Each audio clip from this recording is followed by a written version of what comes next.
E hoje, no encerramento dessa série, nós queríamos contar aqui com 4 profissionais da área da saúde, né, e que têm trabalhado para dar alguns toques, algumas coisas que vocês ouviram durante esses dias, esses domingos aqui, mas também algumas coisas novas, para a gente sair daqui cheios dessa vontade de viver saudável, cheio do Espírito Santo de Deus, mas também com uma saúde plena. Então, eu gostaria de chamar aqui o Dr. Mateus,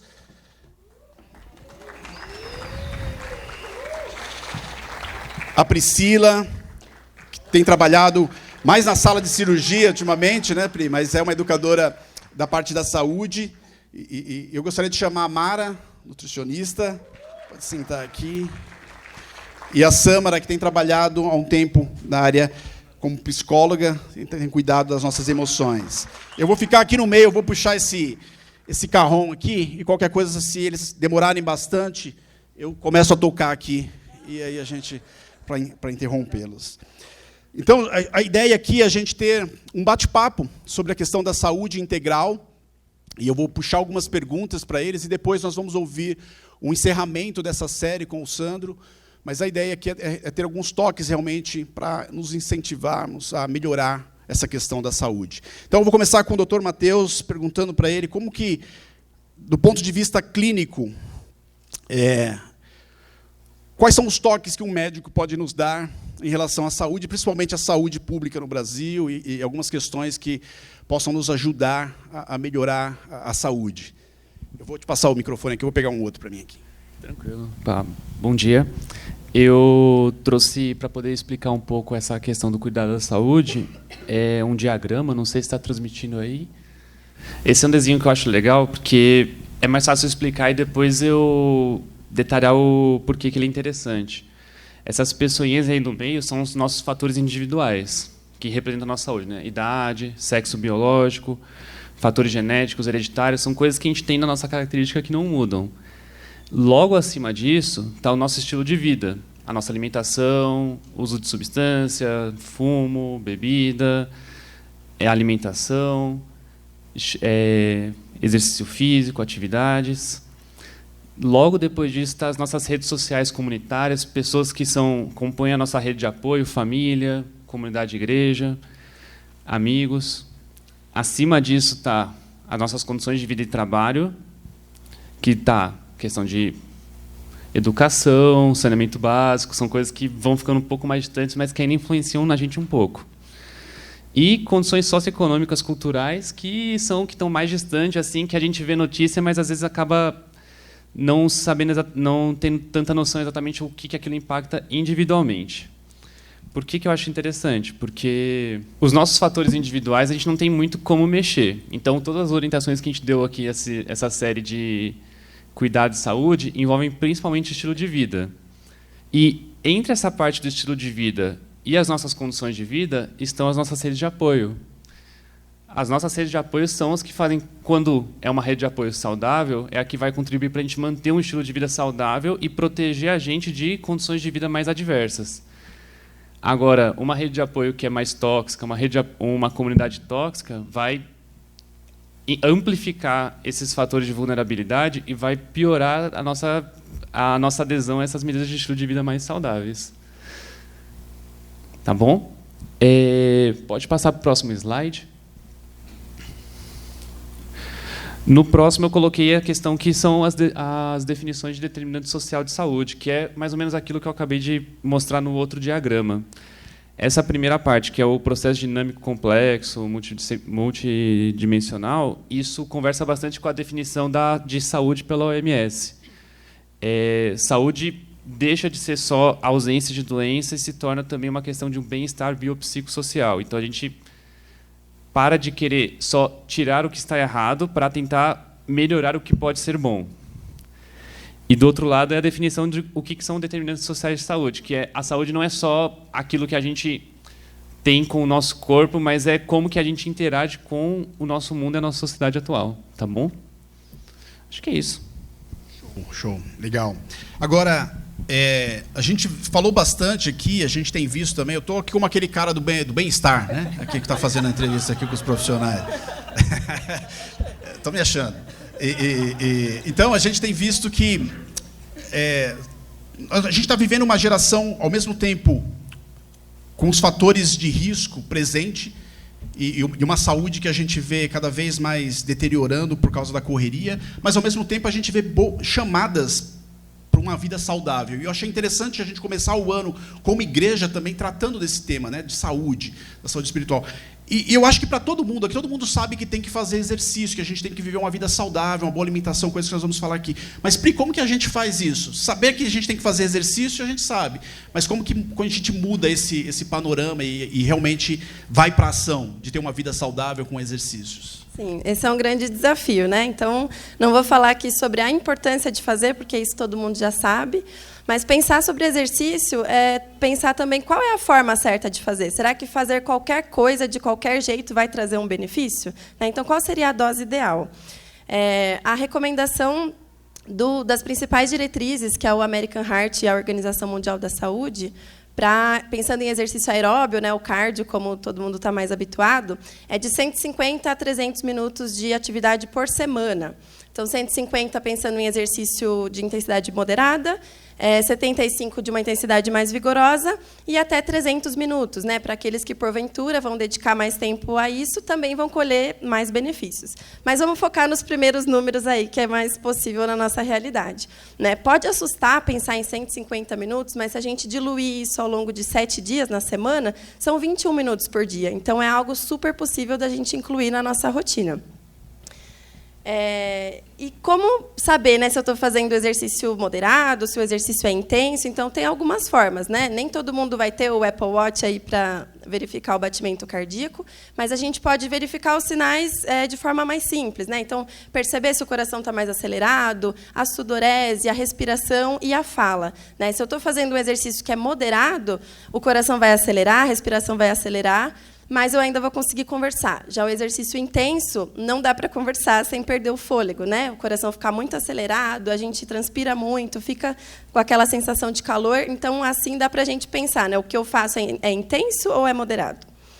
E pensando em exercício de força, que acho que é a grande mensagem que eu quero deixar aqui, que é pouquíssimo praticado, né, pela população, essa última diretriz que eu coloquei, não sei se está projetado aí o QR Code, a gente não vai ter tempo de entrar nos detalhes, mas quem puder fazer o download, é bem interessante, que foca no exercício de força, né, a importância do exercício de força para todas as pessoas, de todas as idades, mesmo que tenham comorbidades e doenças crônicas, né, porque ele vai atuar não só no ganho de massa, na manutenção de massa magra, mas na saúde cardiovascular também.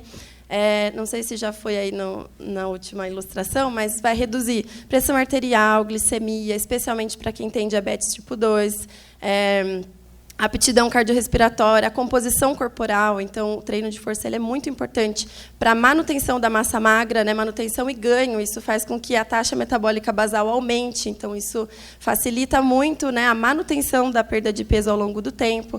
Então, são inúmeros benefícios. Então, é muito importante, além do treino aeróbio, que a gente está mais habituado, a caminhada, a corrida, a pedalada, incluir o treino de força. E essa diretriz traz que 2 vezes por semana, né, com sessões de 15 a 20 minutos, já é capaz de trazer esse benefício para a nossa saúde.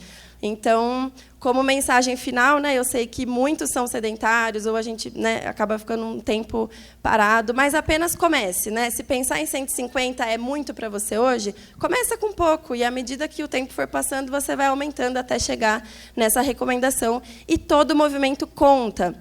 Então, não deu para ir para a academia? Tudo bem. Se tem uma escada ao invés do elevador, opta pela escada. Se no metrô tem a escada rolante ao invés a escada convencional ao invés da rolante, opta pela escada. Né? Então, se a gente pensar em 20 minutos por dia, né, o tempo que você substitui o carro para ir na padaria, que sobe uma escada, a gente consegue acumular doses de exercício ao longo do dia que vão impactar e muito na nossa saúde, na nossa qualidade de vida, para que a gente viva mais e melhor. Agora, ainda um pouco nisso, né? Não tá falando do script aqui. Né? Todo mundo, né? Acho que assim, algumas pessoas têm esse bloqueio com a academia, porque a academia geralmente é um ambiente narcisista em muitos aspectos, e às vezes eu estou fora de forma. Eu relutei bastante para entrar na academia, e quando eu entrei, você vê lá alguém que, parece que nasceu tomando whey, né? O whey protein era o leite materno. O menino fez A criança nasceu fazendo supino com cordão umbilical, alguma coisa assim, já nasce no shape, você está fora.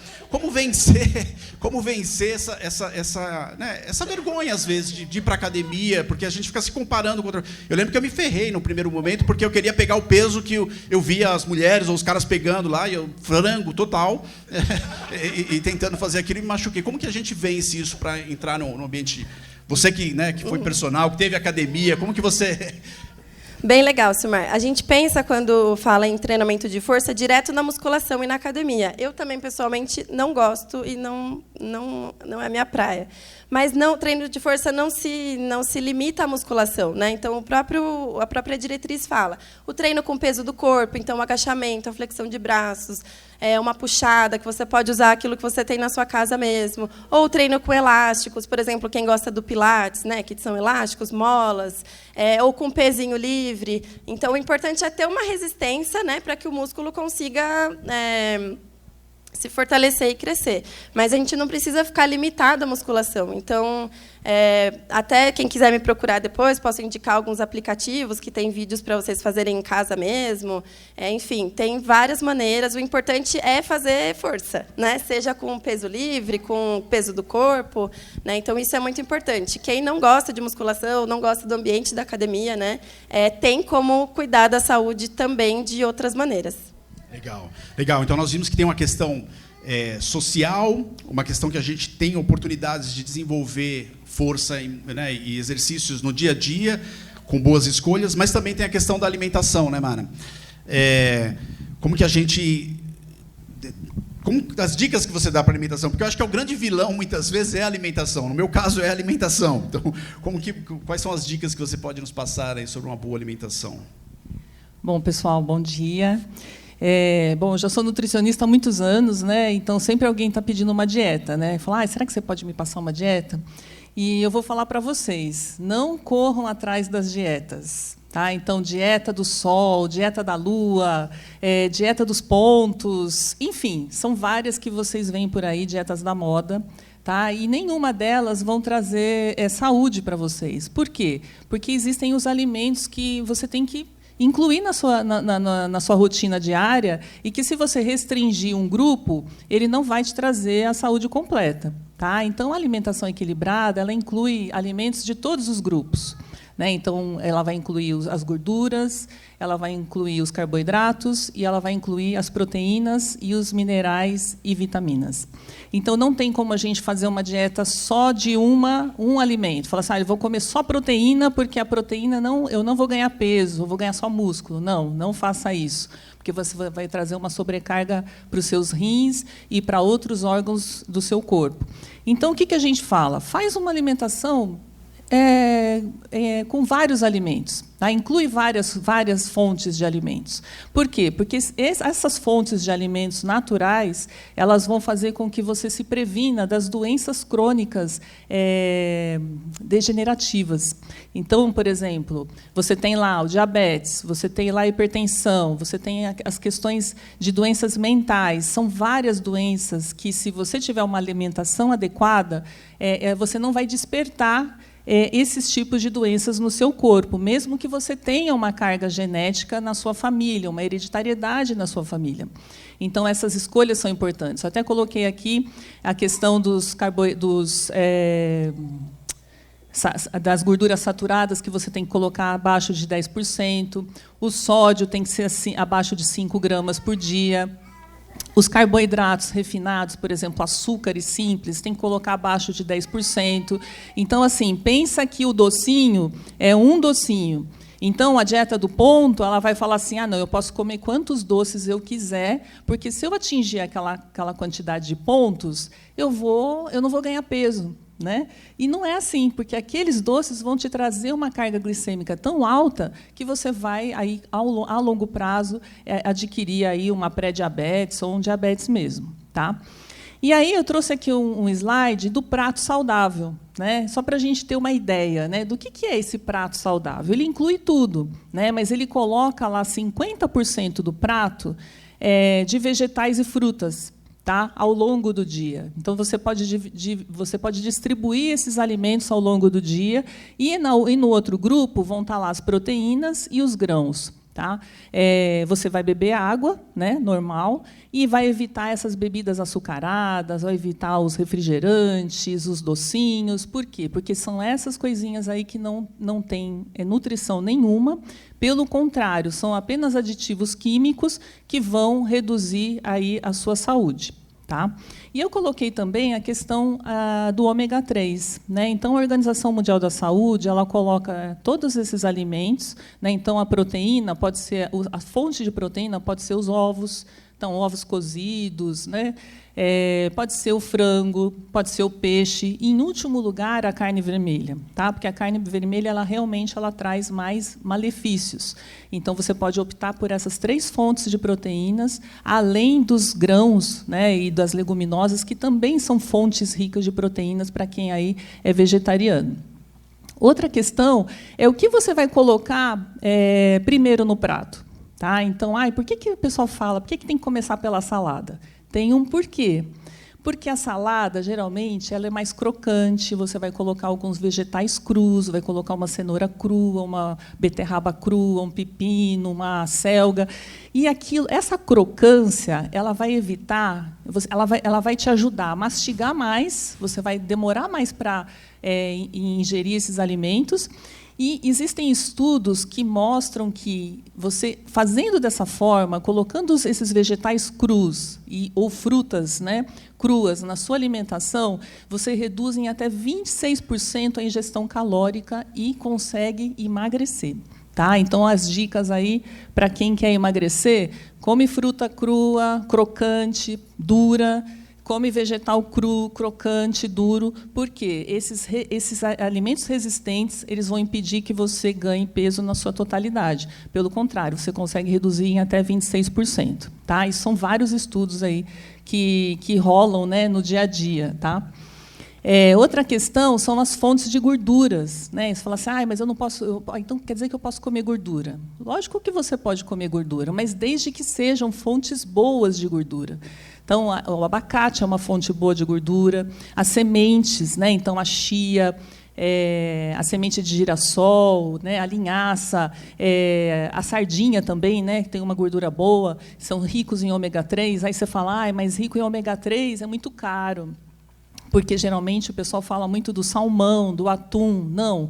Se você for ver na tabela, a quantidade de ômega 3 que tem no salmão e tem no atum é bem menor do que tem na sardinha, por exemplo. É bem menor do que tem na linhaça, na semente de girassol e na chia, que são considerados mais em conta, né, um preço reduzido, mas que tem uma quantidade alta de ômega 3, que é a gordura boa para evitar problemas cardiovasculares, para evitar aí um problema cardíaco. É um problema de AVC, por exemplo. Tá?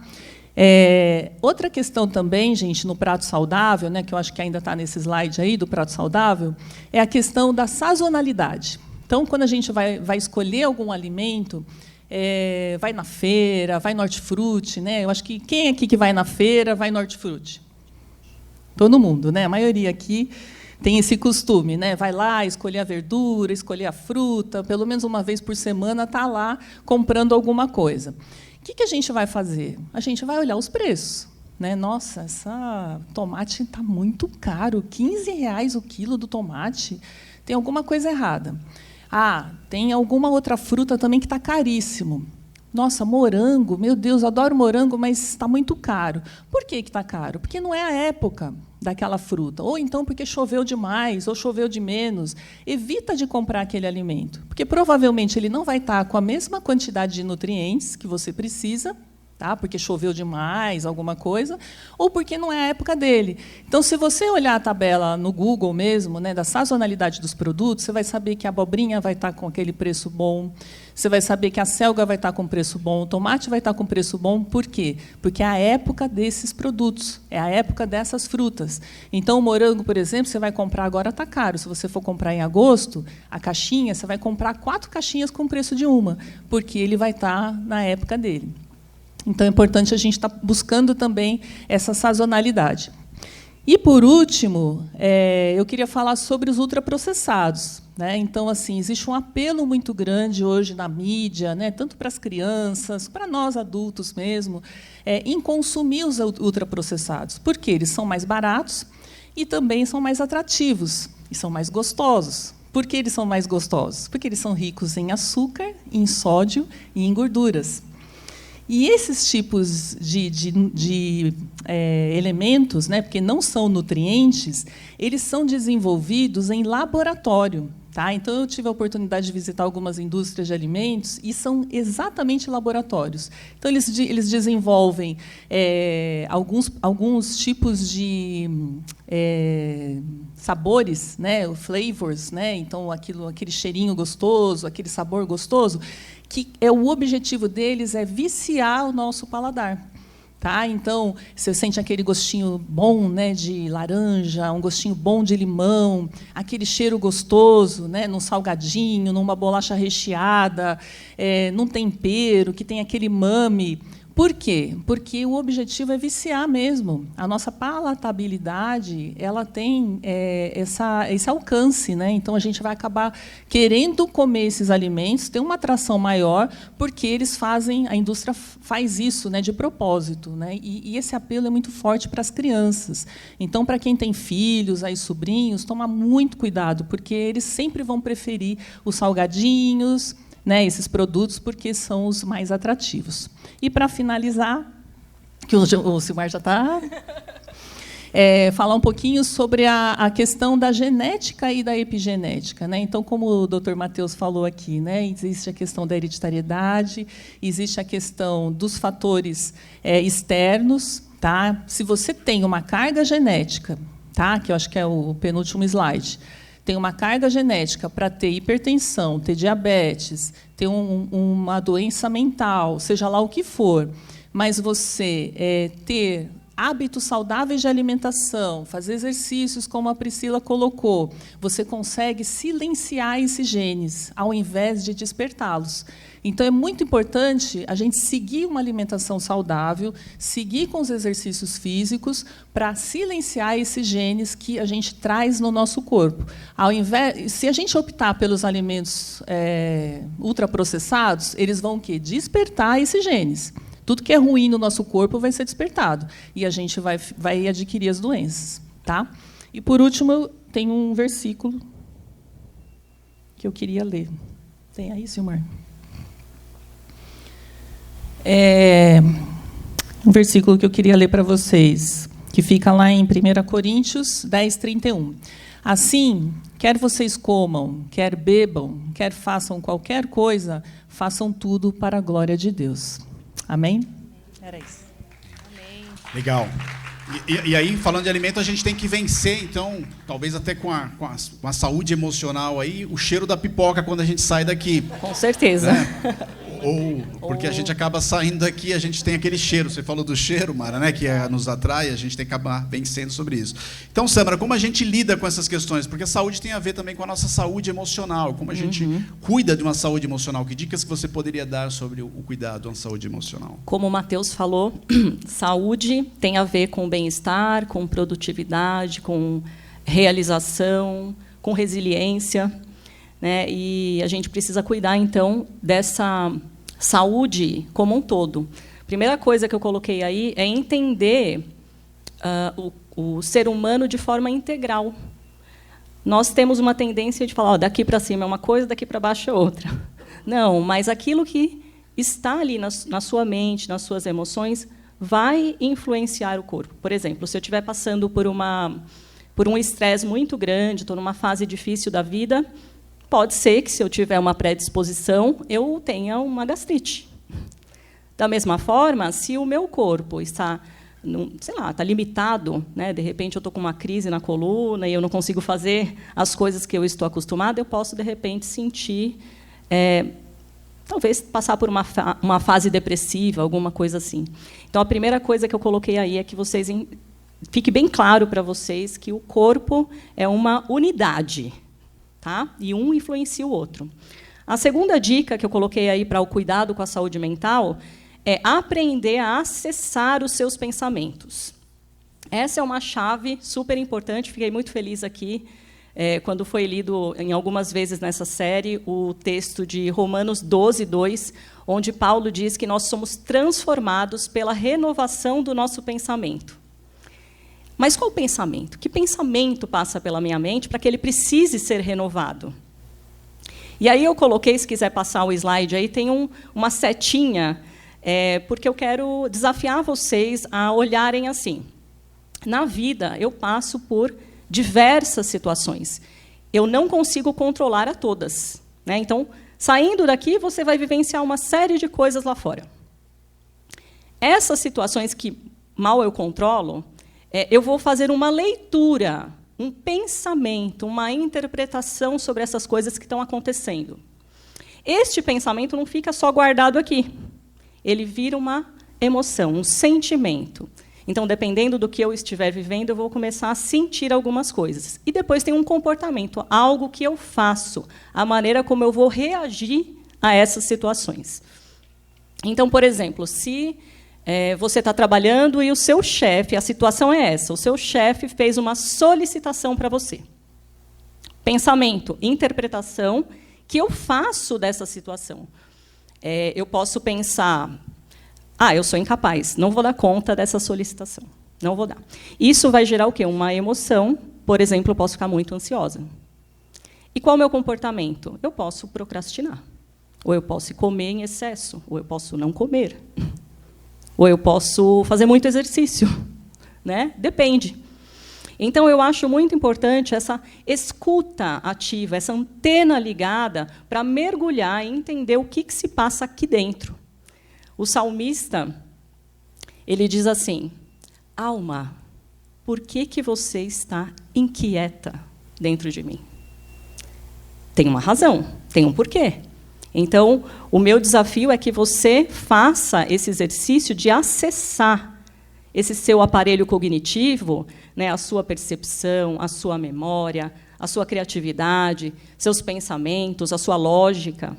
Então, é um convite que eu acho que é super importante para a gente manter a saúde mental aí.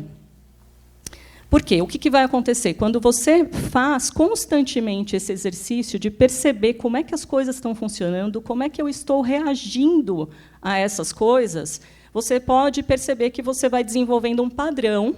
Então, imagine assim, essa pessoa que eu imaginei aqui, que o chefe solicitou algo, que ela se sentiu incapaz, ansiosa e procrastinou. Essa dinâmica é boa? É saudável? De procrastinar o tempo todo? Ela se repete só no trabalho? Talvez não. Né? Talvez nas relações diversas. Então, isso é um pensar disfuncional. Por isso que é importante a gente ter acesso a entender esses pensamentos, a compreender esses pensamentos e a gente trocar, né? E a gente poder fazer alguma coisa a partir deles. Eu coloquei o terceiro ponto aí, que é seja inteligente no gerenciamento da sua vida. Então, quando você exercita aquele exercício, né, de perceber e acessar os seus pensamentos, você vai descobrir as reações, né, a maneira como você reage às coisas da vida, um padrão ali, você vai perceber os seus potenciais, as suas limitações também, e você vai poder fazer alguma coisa. Então, vamos supor que você descobriu que você é desorganizado.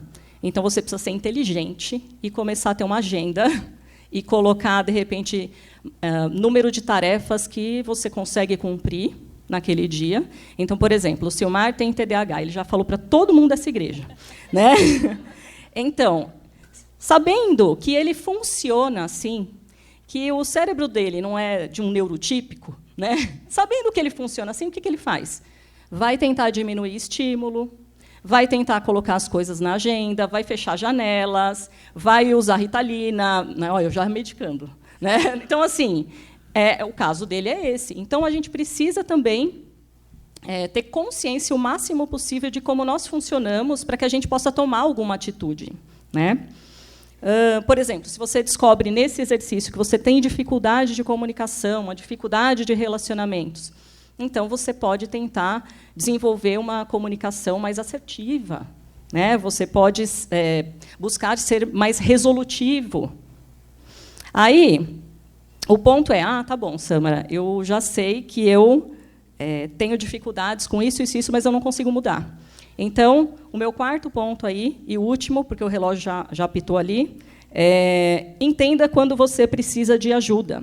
Se você, então, já observou esses padrões, essas reações, esses pensamentos disfuncionais, e você não consegue melhorar, é hora de buscar ajuda. Porque, às vezes, você não consegue realmente sozinho, você precisa de alguém para caminhar com você. Se você percebe que você é muito sensível, que tem um choro fácil, que você está sempre estressado, sempre cansado, alteração de humor, muitas dificuldades de relacionamento, é hora de procurar ajuda. Né? E a gente tem aqui, essa igreja se preocupa com isso, nós temos o grupo de passos, que é uma ferramenta, o Silmar disponibilizou aí no grupo do WhatsApp essa semana a inscrição. Então, o grupo de passos é uma maneira de você ser tratado, gente. Lá é pelo Espírito Santo, é direto com o Espírito Santo. Não tem terapeuta. Você vai ver que, nesse grupo, você tem uma partilha, onde ninguém fica opinando nada da sua vida. É o próprio Espírito Santo que vai agindo, né, através da partilha. Então, tem o grupo de passos, procure um amigo maduro. Também vá para a terapia, se necessário. Procure um médico, às vezes precisa ser medicado. Né? Um aconselhamento pastoral também. Tá certo? E, fazendo o gancho de novo com o texto de Romanos 12:2, que é: sejam transformados pela renovação do seu pensamento. Nós fizemos aqui, então, esse exercício de acessar, né, rapidamente os nossos pensamentos. Nós, de repente, observamos algumas disfuncionalidades na maneira como nós reagimos às situações. E essas reações, elas precisam ser tratadas. Então, não ignore isso. E eu gosto muito, né, de ter essa certeza de que eu posso pegar os meus pensamentos e, além deles poderem ser tratados por profissionais, olhar para as Escrituras e saber que eu posso levar todos esses pensamentos cativos, em submissão à obediência de Cristo. Então, Ele é a verdade, Ele é o absoluto. É a partir dele que você vai rever os seus pensamentos. Estou pensando corretamente? Eu sou incapaz mesmo? Eu não dou conta disso aqui mesmo? Né? Então, eu acho que é isso. Em Jesus, os nossos pensamentos são curados e ressignificados. Boa, boa. Que legal. A gente poderia ouvir mais os profissionais aqui. E o que é legal nessa comunidade é que você tem acesso a eles, né? Pode fazer uma consulta aí com o Matheus, o doutor, com a Pri, com a Mara. Tem a Adri também aqui, se você tiver alguma questão de diabetes, ela é especialista nisso, a Sâmara. Então você pode utilizar esses irmãos nossos que estão aqui para ajudar você a entrar e ter uma saúde saudável. Eu gostaria de chamar o Sandro aqui. Muito bom, obrigado. Muito bom ouvir o pessoal aqui. Nesse encerramento, e realmente eu vou pegar depois e escutar de novo, porque eu também fiz o meu alvo aí nessa campanha, nessa série, de perder 4 quilos, só 2. Então, eu preciso trabalhar melhor para poder alcançar isso. Mas é interessante tudo isso, porque o que a gente acredita, como já foi dito ao longo da série, e repetido aqui hoje, nós acreditamos, a Sâmara falou isso, nós acreditamos que o ser humano, ele é um composto de corpo, alma e espírito. Há uma totalidade do ser humano, e todas essas coisas estão intimamente interligadas de tal maneira que você não pode separar uma da outra sem o prejuízo de uma parte ou outra. Nós reconhecemos essas partes, por assim dizer, o aspecto físico, o aspecto psicológico, o aspecto espiritual do ser humano. Nós reconhecemos elas como partes, mas não podemos separá-las sem que haja o prejuízo do todo. Então, o todo é importante. Por isso, nós precisamos cuidar do todo. E ao longo da história, na verdade, principalmente da história cristã, talvez mais recente, talvez por causa de alguns movimentos que tenham colocado uma ênfase exagerada no espírito, muitos cristãos têm negligenciado o físico, ou mesmo o psicológico, o mental. E muitos têm pensado que não devam cuidar dessas coisas, porque, na verdade, tudo que importa é o espírito. E isso é um prejuízo para nós, se a gente não vê isso na Bíblia. Então, parte dessa série é nos lembrar dessa realidade, a fim de que nós possamos desenvolver uma espiritualidade saudável. E eu gostaria de mencionar 3 coisas aqui, em termos de uma espiritualidade saudável, para investirmos em nossa vida, considerando tudo aquilo que já foi falado, mas trazendo para essa esfera da espiritualidade. São 3 coisas que valem para qualquer uma dessas coisas que foram faladas aqui: alvo, esforço e perseverança. Nós precisamos ter um alvo, nós precisamos entender que vai exigir esforço e vai exigir perseverança. É interessante isso, muitos entraram nessa campanha, eu entrei com um alvo de perder 4 quilos. Na primeira semana eu estava empolgado, eu mostrei para minha esposa lá e para os meus filhos, para minha filha principalmente, que fica monitorando a distância, eu mostrei lá e falei, olha, dá uma olhada aqui, né? no aplicativo, tá vendo? Está tudo verdinho aqui, ó. Mas aí caiu. Aí foi para o vermelho, vários dias no vermelho, aí alguns dias no laranja, e não voltava no verdinho. Por quê? Porque exige esforço. Você tem um alvo, mas você vai precisar se esforçar para alcançar. E você vai precisar de perseverança, porque tem dias que você vai desanimar, tem dias que você vai querer não se mover naquela direção. E isso é para tudo na vida. Para tudo na vida. Durante 28 anos, minha esposa e eu moramos na mesma casa, nos últimos 28 anos. E na sexta-feira agora nós mudamos de casa. 28 anos depois. Não foi fácil.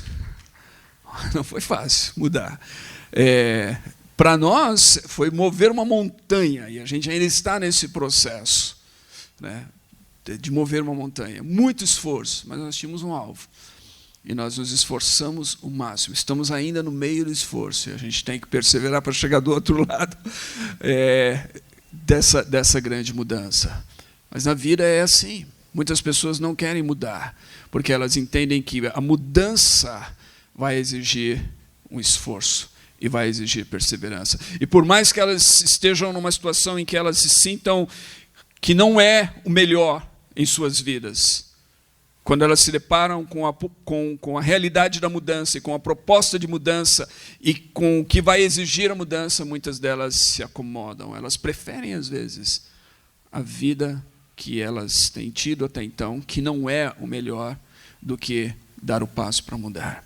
Então, a Bíblia ela fala muito sobre isso. Eu tenho, o meu tempo foi encurtado aqui bastante. Eu só vou mencionar rapidamente o que eu tinha em mente. Primeiro, Paulo falando a Timóteo, no primeira carta, capítulo 4, versículos 7 e 8, quando ele está falando, exercita-te na piedade. E ele fala sobre ele compara a piedade e ele fala assim, o exercício físico é muito bom, é proveitoso. O exercício físico é excelente. Nós ouvimos aqui falar bastante do exercício físico. Paulo fala assim, no entanto, existe um outro tipo de exercício que você precisa fazer também, é o exercício espiritual. Exercita-te na piedade. Ou seja, a espiritualidade é um exercício. Os exercícios espirituais. Nós precisamos entender a espiritualidade como um exercício. Exige de nós alvo, esforço e perseverança. Se vamos alcançar essa espiritualidade, essa maturidade que nós queremos muitas vezes em nossa vida, se vamos ser transformados como nós queremos, vai exigir exercício, alvo, esforço e perseverança, exercícios espirituais, disciplinas, como a gente tem chamado. Paulo fala do alvo no capítulo 9 da sua primeira epístola aos Coríntios, um texto que eu já citei tantas vezes, aquelas pessoas que me conhecem e já me ouviram, onde ele fala de correr, e ele fala do atleta, e ele fala da pessoa que luta, e ele diz assim, olha, todas as pessoas que estão num estádio correndo e fazendo todas essas coisas, fazem por uma coroa perecível. Nós, no entanto, fazemos por algo que é imperecível. E ele diz, por isso, então, eu corro como quem tem um alvo, uma direção. Eu me esforço, eu me exercito, eu luto, sabendo o que eu estou fazendo. E ele diz, eu reduzo o meu corpo à escravidão, eu esmurro o meu corpo, eu o reduzo à escravidão, para que, tendo pregado a outros, eu mesmo não seja desqualificado. Então Paulo tinha um alvo diante dele, e o alvo era ser como Cristo. O alvo era a coroa da vida, o alvo era chegar no final da vida e dizer: eu completei a carreira, eu combati o bom combate, eu mantive a minha fé. Esse era o alvo de Paulo. Qual é o seu alvo espiritual? Onde você quer chegar? Que tipo de pessoa você quer ser diante de Deus? Isso deve mover a sua vida. Segundo, é o esforço. Muita gente fala assim: mas a gente não fala de graça, por que você está falando de esforço? Eu pensei que tudo é graça. E é graça, salvação é pela graça. A gente cantou uma canção belíssima aqui, que tem se tornado uma das minhas favoritas ultimamente, que fala desse ousado amor de Deus. Eu não mereço, eu jamais poderia alcançá-lo. Nada que eu possa fazer para que Deus me ame. Eu estava conversando com meu filho recentemente sobre isso, sobre o amor de Deus. Deus não nos ama porque nós somos perfeitos, evidentemente. Deus nos ama porque Ele é perfeito. Ele é perfeito. Ele é amor. Ele é amor na perfeição. É por isso que Ele nos ama. Isso é graça. No entanto, o crescimento na fé, o desenvolvimento espiritual exige esforço. Paulo fala assim: desenvolvei a vossa salvação. O termo usado ali é exatamente de alguma coisa que exige empenho. Jesus falou assim: esforçai-vos por entrar pela porta estreita. Há um esforço. Algo da nossa parte.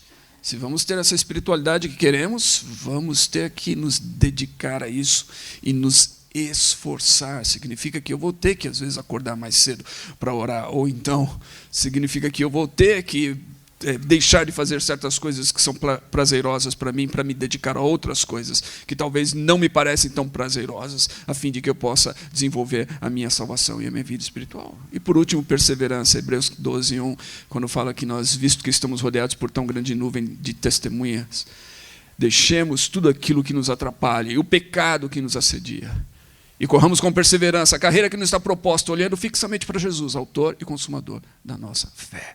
Perseverança. Nós precisamos perseverar.